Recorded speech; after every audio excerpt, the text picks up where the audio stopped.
Okay, hello everyone. In this video, I'm going to discuss the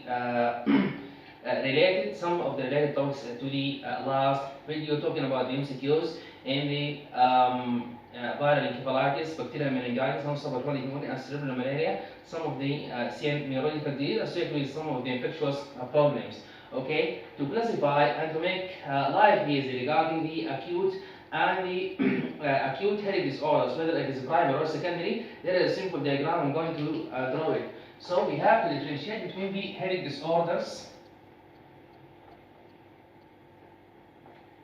and the major or the simple approach to it. The headache disorders can be classified into either primary headache disorders or even secondary headache disorders. Now, the usual primary headache disorders are either the most common type of headache ordered one, which is tension headache, or the most common type of the primary headache, which is tension headache. People usually presenting with severe bilateral band-like headache actually. So this tension headache usually associated with, it is a bilateral headache, usually just like a band, compressing the head from both sides, okay, and there is some sort of neck rigidity or a mild neck stiffness, so some sort of neck or occipital rigidity, not like that of meningitis, of course. It is just a mild form. So this is a most common type of primary headache disorder, can occur in any age. Its major treatment is simple, just non-steroidal anti-inflammatory medications. Regarding the second type of the common primary headache is the cluster headache. And this is a disease usually of the middle-aged males, okay? It is chiefly differentiated from the tension headache. It is that it is unilateral, not bilateral, and associated with some sort of rhinitis and conjunctivitis or eye discharge, as well as some sort of nasal discharge or rhinorrhea, as well as eye infections such as conjunctival congestion. Okay, this headache, this type of cluster headache usually occur in clusters, as it's appearing from its name. Those patients are treated actually with oxygen and treated with chymotryptans medications. Okay, so this is the cluster headache. How to differentiate it from the tension headache. Also, we have the migraine type of primary headache. We all know that migraine is either, it is two types, two major types, either a migraine with aura or migraine without aura. It is the most common type of chronic headache occurring in years.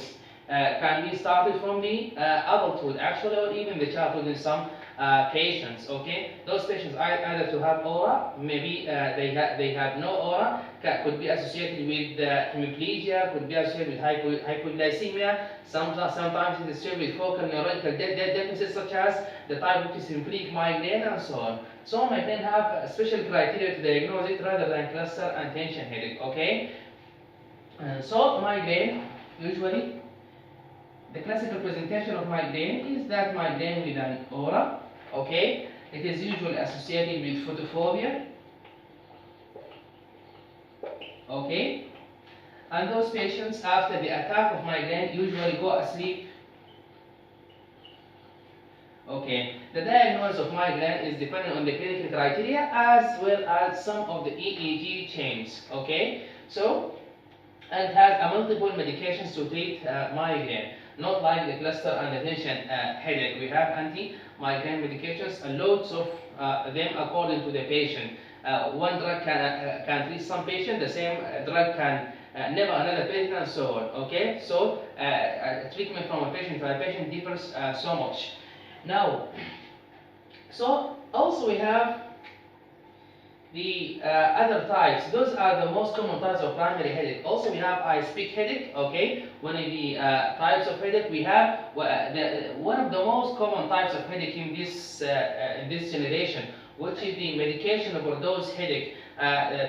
People people taking a dose of paracetamol, taking anti-inflammatory medications, such as morphine and codeine. So they just wake up at the morning and complain of headache when in this day and the next day and the next day.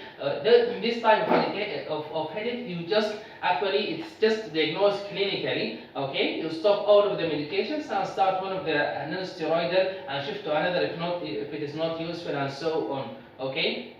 So these are one of the simply the primary headache disorders, the common ones. Okay. Now what about the secondary headache? This diagram just to make it simple and classified, and to know how to differentiate between each other, and to know what's the next step to do for every one of those. Regarding the secondary types of headache, common types, which this one regarding the last MCQs we have just discussed it. Okay. Those patients either commonly have subarachnoid hemorrhage, common type of secondary headache, or have meningitis.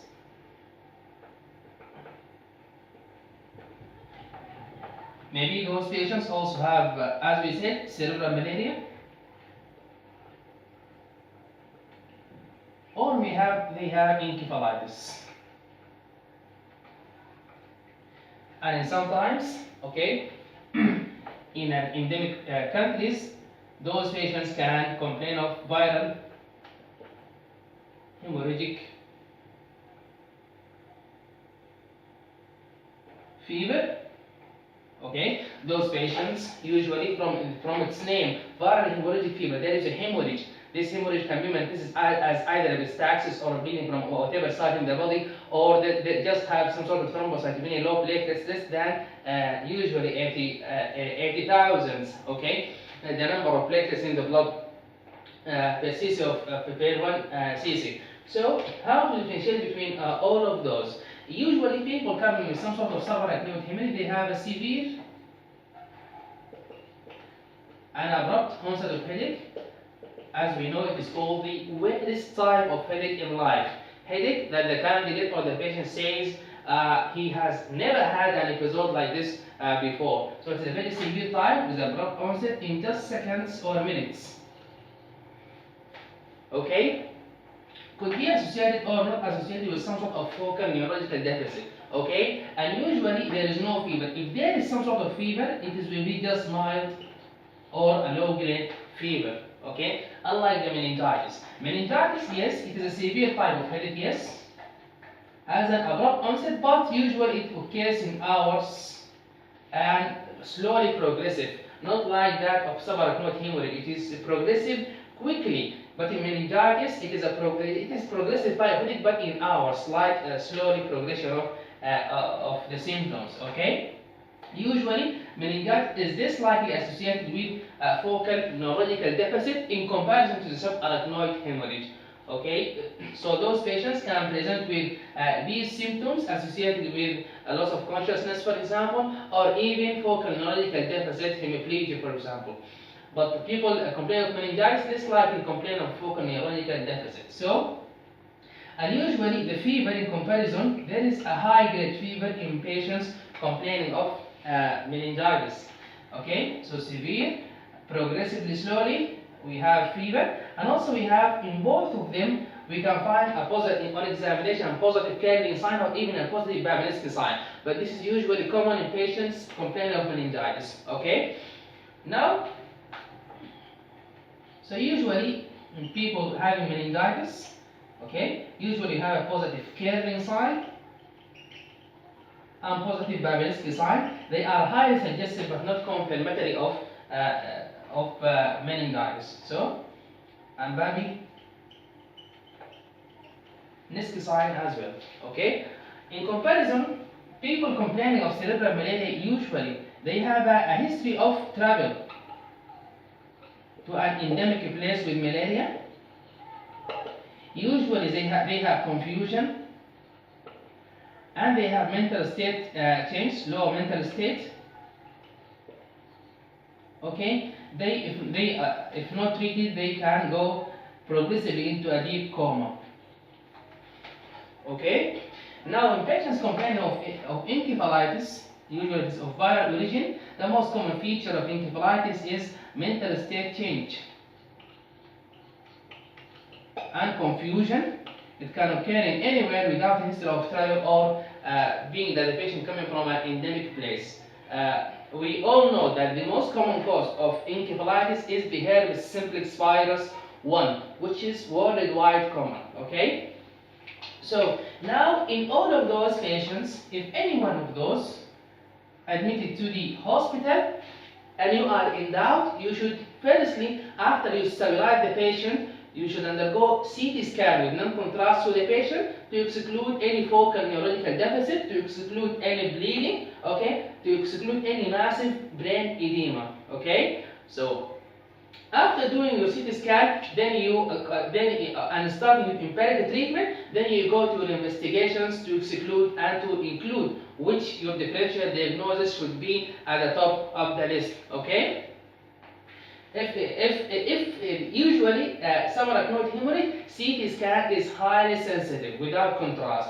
Okay, so 90% of the cases of subarachnoid hemorrhage is diagnosed with non-contrast CT scan. But if it is negative and the patient is highly suggestive of subarachnoid hemorrhage, the most important next step, okay, is to do lumbar puncture, but after 12 hours from the presentation of the patient. Okay, if you find that the patient is subarachnoid hemorrhage, highly suggestive, with a negative CT scan, you should go lumbar puncture for more than 12 hours of the presentation. If you found blood in the cerebrospinal fluid, so the patient is positive with subarachnoid hemorrhage, next step, you can stabilize the patient.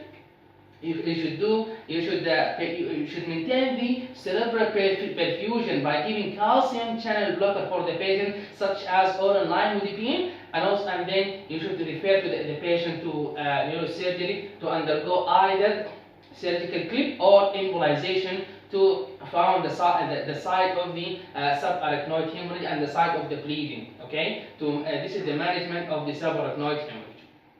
Now, if you find that the patient complains of meningitis, okay, I have to do culture and CSF microscopy. So culture is more and more sensitive in patients complaining of meningitis. As we said in the last video, the most important specific procedure to diagnose meningitis is culture of the cerebrospinal fluid or culture of the blood. Okay, if it is not available, you should first undergo microscopy by gram staining for the cerebrospinal fluid. Okay, and now it is important to identify the specific organism in meningitis. Why? So because not all of the organisms causing meningitis are treated by the same antibiotic, as we all know. So how is that? We should know. We have an age group, a specific age group for patients having meningitis with different organisms. We can classify it as this. So many meningitis organisms. We have an acute or bacterial or septic meningitis. Okay, and also we have viral meningitis, less common, but this is the most common one. And you can say that we have a special type of meningitis. Here we are talking about people complaining of, or people have an immunosuppression, or they are immunocompromised. Okay. Now, if the patient has an acute septic bacterial meningitis according to his age, if he is a neonate, so the organism either to be Streptococcus agalactiae. This one is responsive to penicillin, especially benzyl penicillin intravenously. Okay, if the patient, if not, could be E. coli, also responsive to benzyl penicillin, and also ceftriaxone. If not, it is a Listeria monocytogenes.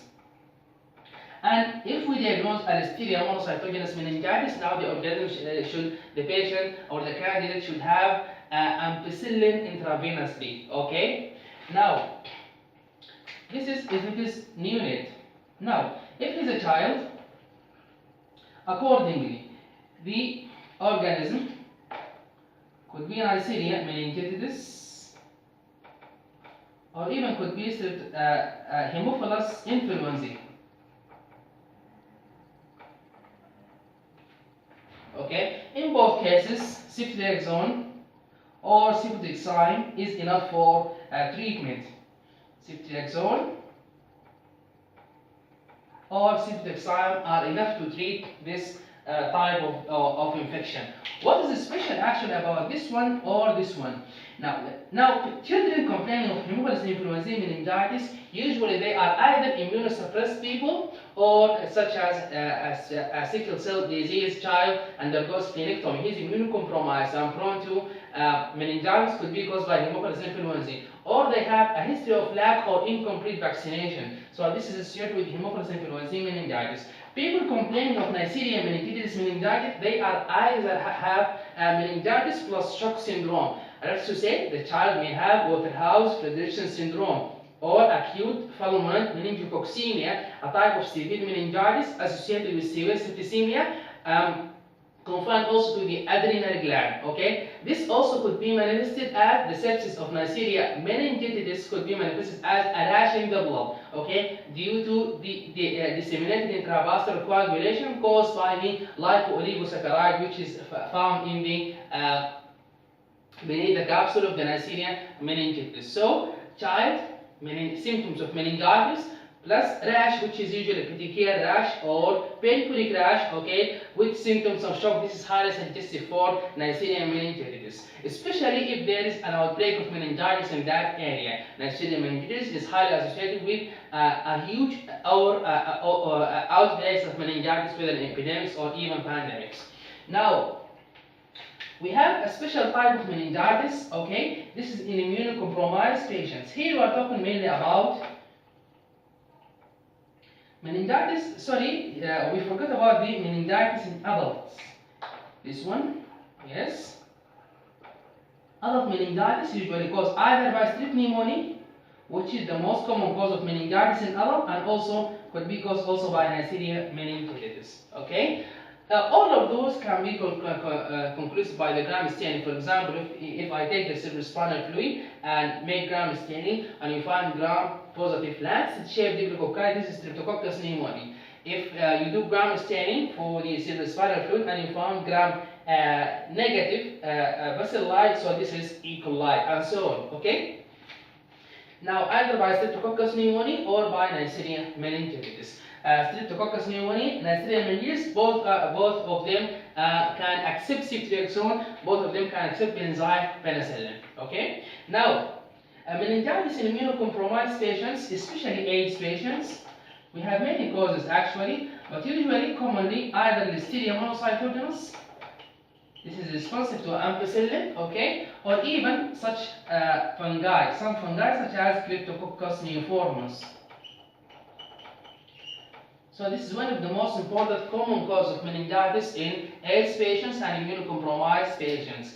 Cryptococcus neoformis is a fungi, has a large capsule, except NDA ink, so it is an NDA ink positive in the cerebrospinal fluid, okay.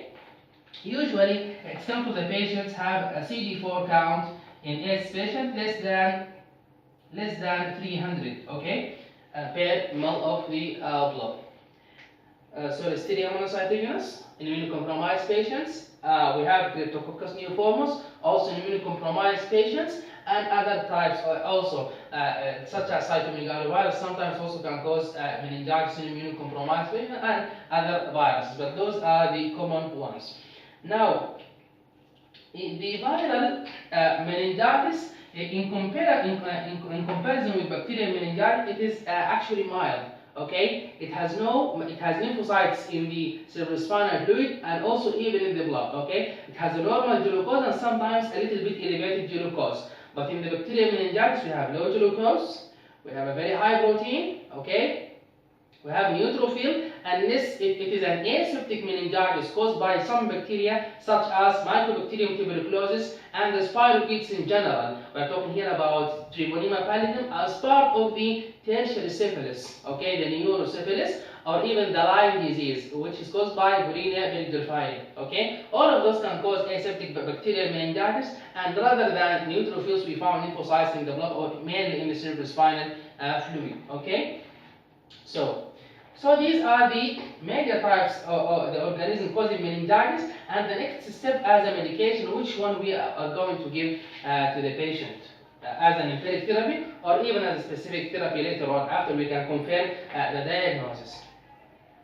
Now, if you confirm, we should not forget about if you confirm bacterial meningitis, you should give the patient the appropriate antibiotic as well as steroids intravenously for the patient to suppress the inflammation, as well also we should give mannitol for the patient to secure his to suppress the brain edema and secure the process of suspected conization or herniation of the brain, so that we can save the patient as well.